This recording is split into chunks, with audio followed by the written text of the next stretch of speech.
Volt ofiso ištikimiausi darbuotojai yra keturkojai draugužiai.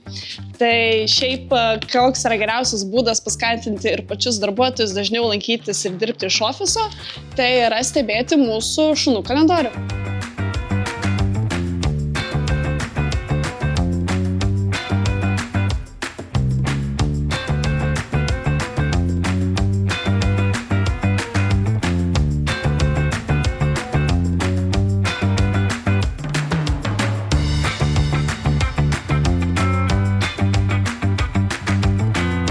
Tai aš manau, kad labai svarbu pasveikinti mūsų keturkojus kolegas su šventėmis, kadangi jie mums padeda visus metus išvengti šio streso, pailsėti nuo kai kurių kolegų, kurie sukelia stresą.